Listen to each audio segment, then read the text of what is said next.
folks. I'm Sean Crabtree. And I'm Cameron Bailey. Welcome into Growth Profits. Coming to you live each week. We don't want to change the way you do business. We want to change the way you're thinking about your business. We want you to have better results, happier clients, and make more money. Let's get it started. Hello and welcome in. I am Sean Crabtree. And I am Cameron Bailey. Welcome to Dental Profits. So, today is the first day of the rest of your life. And I think that's the best way that we could start this show today. A little bit about sort of who it is that we are. As the intro said, my name is Sean Crabtree. And for the last 20 years, I have worked closely with dentists and dental teams all across the U.S., Western Canada, and yes, the Caribbean. Everybody always gets excited about that part. I worked with offices all over Nassau in the Bahamas and Barbados. Barbados was a little more fun than Bahamas. But you know what they say, the inside of a dental practice is pretty much the same no matter where you are. Inside of a Marriott and an airplane, they're all the same. That is exactly right. So I've worked with closely with dentists and dental teams all over those areas for the last 20 years. And sort of who it is and how it is and what it is that we are not practice management consultants. No. We are business strategists. It just so happens that we work with dentists and dental teams mainly across the U.S. and outside of the U.S. That's right. And so what it is that we do is we find out as much as we can about who it is and how it is and what it is that you as the doctor want from your business, and then we help you develop strategies to be able to achieve that. We're very good at what we do. On average, our offices across the board will hit about a 48% increase. A lot of times they'll do that within the first 12 months of joining our programs, and a lot of times they'll do that and work in fewer days. 48% increase in collections. 48% increase in the money. Right. That's what we're talking about. Right. And the show is called Dental Profits because we not only want to help you increase your profits, but we want you to have what you want. We want to give you prophecies that you guys can implement in your business that are going to get you what you want and get you to where you want to go. Exactly. And that leads us to a little bit about you want to tell them who you are first? Sure. I'm Cameron Bailey. Sean and I have been business partners for almost a decade now, and I've been working with dental teams for almost a decade. My background is in sales and marketing and entrepreneurship and business principles that are a lot of times overlooked in the dental practice or in the healthcare industry. You know, I think in the healthcare industry, we kind of think that because we're very good clinically at what we do, that we're going to be successful. And a lot of times we take our focus off of the business strategies that have to be in place to create that success because we're so focused working clinically. That's what I noticed. I mean, I noticed that your wife calls you Dr. Rico. Dr. Rico Love. I love you, baby. Dr. Rico Love. I don't think we're supposed to go there, man. So what it is that we believe is the Crabtree Credo is this.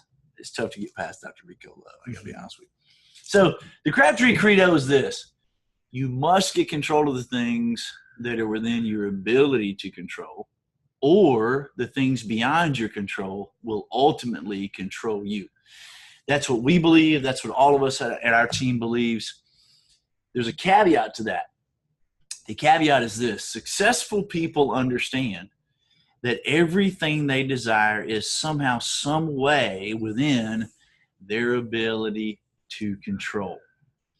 So, you know, whether you read, like anything by Covey's or, Gerber, Miller, or any of those guys, any of those guys who are into management, they will probably tell you the same thing if you haven't read it in the books already. I think Jim Rohn probably said it best. You know, you are not where you are in your business because of what's going on externally in terms of the economy or all of those things that you can't control. They would say that, and I believe this, and we believe this, that when those things outside your control happen, things with the economy or, fill in the blank, regulations in terms of whatever it is, socioeconomic, all of those things are beyond your ability to control. Your business is not there because of that. Those things expose the things that you've already not controlled up to that point. So that is our basis. That's our belief. And we operate from that across the board. The other thing that I would throw out at you is, you can talk anytime here. Well, no, I mean, I'm just riding along with what you're saying. The other thing I would throw out there is that, if you're going to be as successful as you can be, Cameron says this all the time, this is America. I mean, we can have whatever it is that we want. Now, there are very few countries on earth that you get to have everything that it is that you want. But in America, we can have whatever it is that we want. We want you to look at your practice simply and foremost as a vehicle to get you where it is that you want to go. And so that's kind of the theme for this first podcast. The step one for all of this is you got to start, as Covey says, with the end in mind. You got to start with the end first. Look at your practice as a vehicle and figure out, where is it that you want to go? Now, we can develop strategies and systems and structures to be able to get you there. But step one, you got to figure out, as the doctor, as the owner of the business, and maybe you're not the doctor as the owner of the business, but as the owner of the business, you got to figure out, where is it that I want to be? I mean, ask yourself some questions. How much money you want to make? How much money you want to make? I mean, that's a question you have to ask. How much money do you want to make in the next 12 months? How much money do you want to make in the next 24 months, 48 months? How long do you want How long do you want to be in dentistry? How long do you want to be in dentistry? What's your exit strategy for dentistry? How do you want to get out? What age do you want to be when you get out? If you're just now starting out in practice, how long do you want to practice? If you've been practicing for, 30 years, how much longer do you want to practice? Or 5. Or are you or 2? Yeah. Are you how much longer? How much longer? How are you going to get out, and what steps need to be put in place? If I've been practicing a long time and I'm still not where I want to be with my retirement plan, or I'm still not where I want to be financially, okay, great. What if I begin with the end in mind? How am I going to get there? Right? How long is that going to take for me to get there? How many days do you want to work? Yeah, and one more thing to mention real quick about what Sean was talking about. You first have to believe that everything that I desire is within my ability to control. Somehow. Right? Somehow. I may not know the way yet. But if you don't have that belief, then laying out the vision and the direction of where you're trying to go is not going to allow you to think big enough. Right? Because you'll try to lay out, I want to do, only want to do what I think I can accomplish. Right. Or I want to make a little bit more money than I'm making now. I want to make, so many times you say, well, how much money do you want to make? I want to make more. Well, how much is more? But you don't see the possibilities of going from a $700,000 practice to a $1.8 million practice, or from a $1.5 million practice to a $3 million single doctor practice. We see that because we work with clients that do that on a regular basis, and we know what the possibilities could be. So you have to allow yourself to think bigger. Everything you desire is within your ability to control if you believe that you can control it. Right. I mean, we have practices that, just for as an example, I mean, we have practices that come to us for all sorts of different reasons. Sometimes it's because they want to make more money. Mm-hmm. Or they want to be more productive. We have a practice that we've been working with for many, many years. He came to us years ago. He was doing, this is probably close to 15 years ago, he was doing $1.5 million, single doctor practice in a depressed sort of socioeconomic area. His goal was not to make more money. His goal was, how do you say that? His team was, to put it lightly, was not on the same page, and they were not. He wanted to get rid of the dysfunction of his team. He wanted wanted his team to be on the same page, moving in the same direction. Not that we got rid of anybody, But his goal was these guys are not working together. Get rid of the drama. We're not on the same page. He wasn't having a good time. People on the team were not having a good time. And so, he wanted to create from a group of people a team. Now, the interesting thing is what happened over the next 14 months was they grew nearly $1 million. That wasn't the goal, but was the outcome that was achieved when everybody is working on the same page. Now we have other guys who come with us for all kinds. Some guys want to work less. Yeah. We had a client that we've been working with for a long time, and I'll never forget the first night we met him. We met him for dinner, and he said, "I want to double my practice, and I'm going to take a week off every month." Starting right now, when I hire you guys, I'm going to start from this point forward. I'm going to take a week off every single month. And I want to double my collections in my practice. And the reason that worked, and of course we made that happen. In the first 12 months, we doubled the practice. Almost doubled the practice. From 800 to about 1.5. Yeah, almost doubled the practice. But he started taking a week off every month. So he was only working – the doctor was only in the practice 3 weeks a month, 4 days a week. 12 days. 12 days total. Right. So a lot of you guys out there, when I tell that story, a lot of people think, well, gosh, that's not possible. How do you do that? That's what you're thinking. That's not possible. How do you do that? I can't even grow right now working 5 days a week. Yeah, or they're thinking, gosh, I don't have enough room in 12 days to see that many patients or see that many new patients that I'll need to be able to create that type of production. Or I don't have my staff on the same page, and it's all coming back to me to be able to make that happen. Right. I can't leave for a week. Are you kidding me? This place would fall apart. And that's what this show is all about. So let's put a couple of those to bed right away. Okay. Let's give you step one. Step one. Are we ready for step one? Step one. Okay, yeah. So if we're gonna talk about step one, if you're coming from that place, how is that even possible? Growing $1 million in 12 to 14 months, or working only 12 days a week, or whatever the scenario is. Maybe you don't have either one of those as a goal. Maybe you've got a different goal that we're not talking about. The point is that it's possible. And the first thing we've talked about is where you have to operate from. You must get control of the things that are within your ability to control, or the things beyond your control will control you. I don't know if I came up with that on my own, or if maybe I read that somewhere, or maybe I got that from Covey, or I'm sure I got it from somewhere. That, very, very rarely are the things that you guys hear from us coming directly from us. I would say that right off the bat. I mean, we've both read books, from Tony Robbins to Michael Gerber and Zig Ziglar and everybody in between. Dave Ramsey. Everything we're telling you is going to be a combination. I can guarantee you almost always it came from somebody. But that is still our belief. You must get control of the things that are within your ability to control. And you have to operate with that underpinning of belief that everything I desire is somehow, some way within my ability to control. Now, if you operate from those beliefs, then step one is let's start with the end in mind.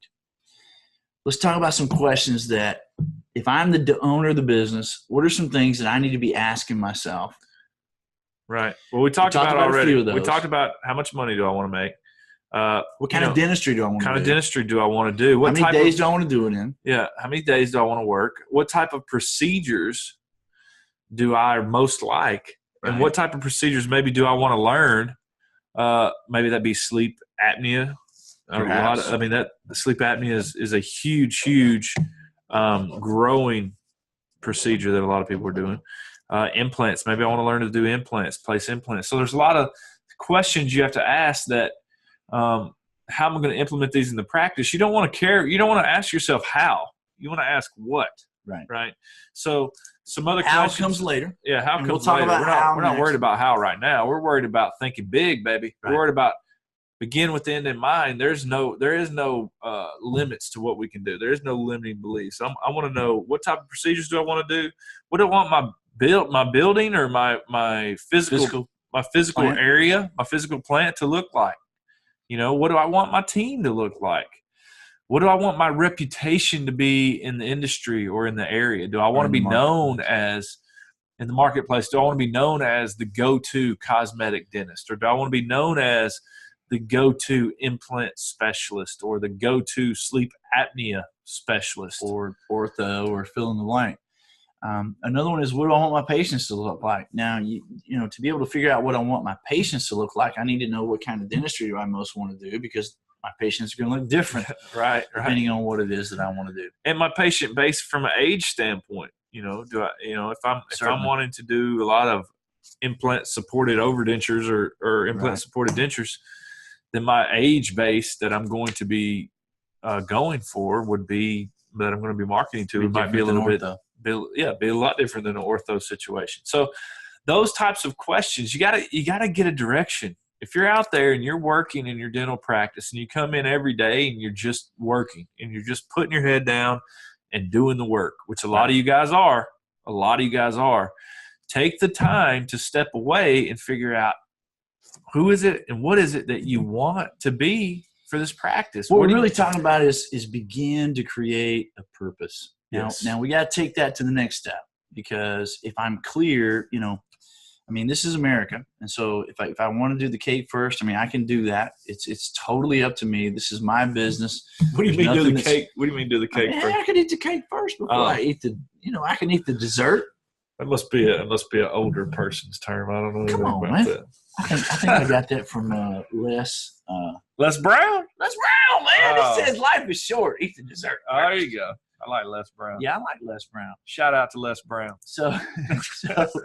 So I mean, in America, we can have whatever it is that we want, but you have to figure out what it is that you want. And like Cameron said, you don't ask how. That comes later. Right now, it's what is it that I want, because we're beginning to create a purpose. Thinking big. Second thing you got to do is, okay, what is it that I am trying to serve? Now, those things may not seem like they go together, but it all goes in terms of supporting the purpose where you're trying to go. First, you want to figure out what is it that you want, how much money, what I want my patients to look like, my team to look like, all those sorts of things. But secondly, what is it ultimately that I'm trying to serve? Now, you know, as I said before, I mean, I've been doing this for 20 years, and I've asked this question in front of large groups, you know, state associations. I mean, I've spoken at the Yankee. How many presentations? How many presentations have you done in 20 years? Well, I'm a young man. Yeah, I can tell. Is what you're trying to say. If you're trying to point at my age, I'm a young guy, but my accomplishments are larger than my years. I hear you. I don't know how many hundreds and hundreds. I've never actually counted it up, but you know, I've spoken at, you know, rooms as large as 3,000 and as small as 5 or so. And I've asked this question a bunch. I mean, what is it that you're trying to serve? And again, it's about a purpose. What are the things that you are trying to serve? And what Cameron and I have come up with is, at the end of the day, you may be different, but our belief is that you're really trying to serve 4 things, right? There's 4 big things, which obviously your patients. Obviously. And I would say that most of you guys out there that are listening to this or watching this, you probably think that you're serving your patients right now, right? That's probably your number one focus, is I got to serve my patients. But if you stop there, then you're going to be in trouble with your business, right? If the patient is the only thing that I'm trying to serve, then I'm going to run into business challenges around me, right? So another thing that you would add to that list would be, number one, I want to serve not only my patient, but I want to serve my vision. I want to serve the direction that I have laid out for my business. I want to serve the direction that I'm trying to achieve personally, right? And I want to serve my vision overall. And that being said, I also want to serve my team. I want to serve the people that I'm in battle with every single day. I want to serve the people that I've hired to be partnered in my business. I want to make sure that everything we're doing is not only benefiting the patient, but it's benefiting our vision, our direction, and it's benefiting our team, the people that are with us. And there's one more big one. Big one. Forgot about that big one. Because if we're going to make decisions, then part of our criteria, go and say it. You got to serve the money. You got to serve the bottom line profitability. And I know I've seen attitudes change over the last 20 years in a lot of areas. And I know that in healthcare, Cameron and I talk about this a lot. People in healthcare are some of the most giving, caring people out there. But you know what? If you are not making decisions that also serve your bottom line profit, you are going to be in a mess. Yeah, I mean, if you're not making decisions that are serving you making money, then it's a challenge. You're in a challenge for sure. So figure out what the criteria is that you're trying to serve. And the main purpose for that is if you're not clear on the things that you're trying to serve, then what we found is that you end up making decisions based on circumstance or the people that are involved. What feels comfortable. Or the patients or how you feel in that moment. Mm-hmm. Or whether or not you got into a tiff with your spouse or whatever those things. And whether or not you think the patient can afford it, that's a big one. That's right. That's right. And so you got to figure out what are the things that you're trying to serve. And so I guess to wrap it up, that would be our commandment for you this week. That's the prophecy. Until next week, the prophecy is this. Go ahead and lay some prophecy on. Prophecy, 4 things you're trying to serve. Number 1, my vision. Number 2, my patience. Number 3, my team. And number 4, my bottom line profitability. So get clear. The number one commandment that we're challenging you with this week is get clear on whether or not it's those 4 things that you're trying to serve or what are the things that you're trying to serve, and figure that out. Doesn't need to be a book, just 3 or 4 things. Second thing is actually the first thing we talked about. Figure out what are the things that you want from your business. Look at your business as a vehicle to get you what it is that you want. Now, like Cameron said, don't talk about how yet. We'll talk about that later. Right now, what is it that you want? How much money do you want to make? And all of those questions that we learned that we tangible things. Don't just write down I want to make more money. How much more money? If I say I want to make more money, that's not tangible. It needs to be tangible. I want a dollar amount. I want to do $1.8 million in my business total revenue in the next 12 months. And out of that, I want my profitability to be X percentage. And I want to do that X number of days a week, and I want to do that for so many years, and I want to get out of dentistry at this age. And don't allow yourself to think small. This should be a time for you to get away from what's going on in your business and get by yourself and think big. Don't be afraid to think big. Right. That's our challenge for you this week. Next week, we're going to walk through the specifics of, depending on where it is that you are and what it is that you want, how to lay that out so that you're getting where it is that you want to go. This has been Dental Profits. That's your commandment. Our prophecy is if you do those 2 things, you'll be planting the seeds of patient care and soon reaping the rewards of larger profits. Guys, have a great week.